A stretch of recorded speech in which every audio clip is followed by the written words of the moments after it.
आज की क्लास में जो PM8937 बक कन्वर्टर आईसी है, जो मेनली हम लोग PM आईसी बोल के जानते हैं, तो इसके बारे में डिस्कस करेंगे। तो hello friends, I am Shekhar Bade, you are watching technical classes channel. So without wasting time, let's get started.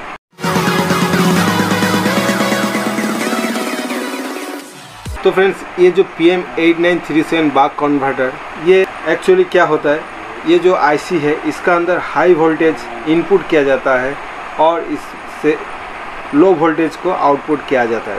दोबारा सुनिए, ये जो आईसी है, इस आईसी का अंदर हाई वोल्टेज को इनपुट किया जाता है और लो वोल्टेज को आउटपुट किया जाता है। तो इसी को या बक कन्वर्टर नाम पे जाना जाता है। तो ये बक कन्वर्टर हम लोग का बहुत ही इम्पोर्टेंट चीज़ है। ये बक कन्वर्टर अगर आपका ख़राब हो जाता है या इसका अलग अलग जो बक वोल्टेज निकलता है, वोल्टेज अगर फॉल्ट हो जाता है तो आपका फ़ोन फुल्ली डेड रहता है। तो इस चीज़ को हम लोग और आगे आप लोग को जानकारी दे रहा हूँ। तो देखिए, हम थोड़ा आगे करते हो आईसी को। ये हमारा आईसी है, देख लीजिए, ठीक है। और इस आईसी का मदरबोर्ड में कहाँ पे, वो भी हम लोग आप लोग को दिखाएंगे। देखिए, यहाँ पे लिखा है PM8937। तो PM8937 जो आईसी है, मैं आपको ये 5A का पावर मैनेजमेंट आईसी है, यहाँ पे मैं दिखा देता हूँ आप लोग को। इस जगह पे ये देखिए, ये है हमारा आईसी जो PM89, इसी को हम लोग बक कन्वर्टर बोलते हैं, ठीक है।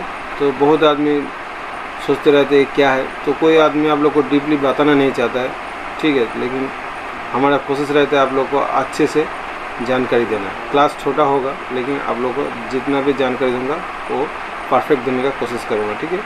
तो ये हमारा बक कन्वर्टर आईसी, कोई PM आईसी बोलता है। तो इस आईसी को क्यों बक कन्वर्टर आईसी बोला जाता है? क्योंकि इसका काम होता है, ये हाई वोल्टेज को इनपुट कराता है, इनपुट लेता है और उसके बाद आउटपुट में ये लो वोल्टेज प्रोड्यूस करता है, जो कि हम लोग को CPU, EMC ये सब आईसी को ऑपरेट कराने के लिए ये वोल्टेज को कन्वर्ट करके, जिसको हम भी रेगुलेटेड वोल्टेज भी बोलते हैं, ये कोई बक वोल्टेज भी बोलता है।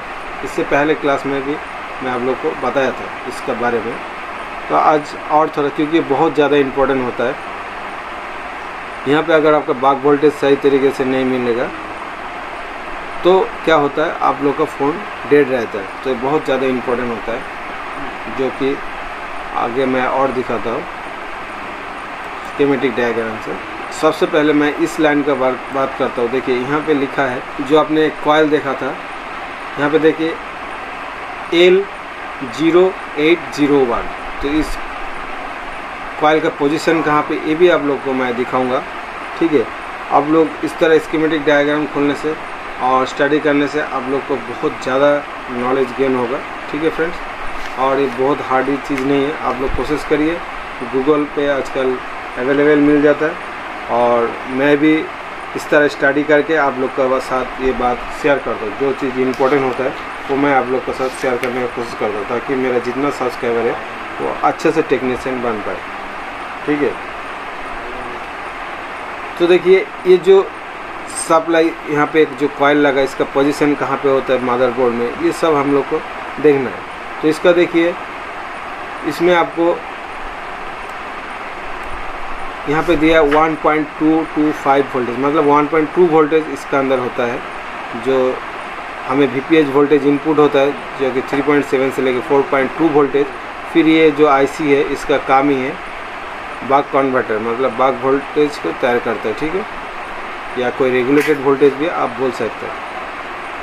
अलग हर स्कीमेटिक डायग्राम में अलग अलग लैंग्वेज रहेगा, लेकिन उस लैंग्वेज को आपको समझना है। अगर आपको समझ में नहीं आएगा तो आप गूगल पे सर्च करोगे, आपको हर चीज़ मिल जाएगा। जैसे ये वोल्टेज ये कहाँ पे दे रहा है, पावर फॉर MSM मॉडेम के लिए दे रहा है। MSM मतलब, अभी आप सोचोगे क्या है, अभी मुझे भी मालूम नहीं था। मैं इसको गूगल में सर्च किया, तब जाके मुझे इसका फुल मीनिंग मालूम चला है, ठीक है। तो आप लोग हर कोई इसको ईजिली पढ़ सकता है, थोड़ा आपको गूगल में सर्च करना पड़ेगा, ठीक है। क्योंकि हर कोई इतना लाखों का तादाद में मोबाइल है, सभी का स्कीमेटिक आप लोग को पढ़ा नहीं सकता। सिर्फ मोटा मोटा बेसिक नॉलेज आप लोग को हम लोग को देना है और आप लोग खुद ही करना है। जो काम आप खुद ही करोगे वो काम सक्सेस होता है, ठीक है। तो इसका फुल में MSM मॉडेम मतलब मोबाइल स्टेशन मॉडेम होता है, ठीक है ये। और इसका जो क्लॉक होता है 2.1 मेगाहर्ट्ज़ होता है या 3 मेगाहर्ट्ज़ भी हो सकता है, ठीक है। और इसका जो कैपेबिलिटी होता है ये जो मॉडेम का 2G 3G 4G कैपेबिलिटी होता है, ठीक है। तो आगे हम लोग इसका थोड़ा पोजीशन देख लेंगे कि इस कॉइल का पोजीशन कहाँ पे। तो इसका हमें स्कीमेटिक में दिखाई दे रहा है, ये L जो कॉइल को L से दर्शाया जाता है 1.0 हेनरी का है, ठीक है, माइक्रो हेनरी का दिखाई दे रहा है यहाँ पे। तो हमें इसका पोजीशन देखना है मदरबोर्ड में कहाँ पे। तो हम L0801, तो हमें लेआउट में जाएंगे तो हमें यहाँ पे L0801 टाइप करेंगे इस जगह पे। बहुत ही सिंपल तरीका है। तो हम लोग L0801 जैसे हम लोग सर्च करेंगे और ये देखिए ये मदरबोर्ड है, ब्लैक एंड वाइट में है, ये वाला कॉइल, ठीक है।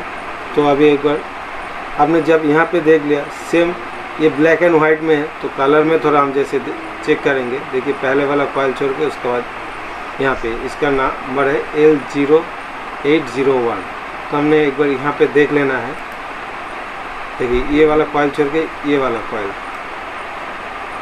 ये जो कॉइल है इस कॉइल का हम लोग बात कर रहे हैं, ठीक है। तो इसी तरह आप लोग इजीली समझ सकते हैं। तो इस कॉइल के अंदर कितना वोल्टेज होना चाहिए, जैसे हम इस लेआउट में देखेंगे यहाँ पे 1.22 वोल्टेज होना चाहिए। और ये हम लोग को जो नेटवर्क सेक्शन में ये वोल्टेज प्रोवाइड भेज रहा है, ठीक है। तो इसी तरह हम लोग समझ सकते हैं कि वोल्टेज कौन सी वोल्टेज कहाँ पे भेज रहा है, ठीक है। ये जो PMIC है, अगर नेटवर्क का फॉल्ट होगा तो हम लोग इस वोल्टेज को सर्च कर लेंगे सबसे पहले कि ये वोल्टेज एक्चुअली भेज रहा है कि नहीं भेज रहा है, जो MSM मॉडेम है उसके अंदर जा रहा है कि नहीं जा रहा है, ठीक है। तो ये सब चीज़ आपको स्टडी करना चाहिए घर पे ही, आपको कहीं पे जाने का जरूरत नहीं। और ऐसे भी कोरोना का टाइम आ रहा है, इंस्टीट्यूट जाना ही खराब हो सकता है, ठीक है। तो यही था आज के क्लास, इतना ही बताना था आप लोगों को। तो फ्रेंड्स आज के लिए इतना ही। आप लोग खुश रहे, फिर मिलेंगे नेक्स्ट वीडियो में। तब तक के लिए bye bye and take care.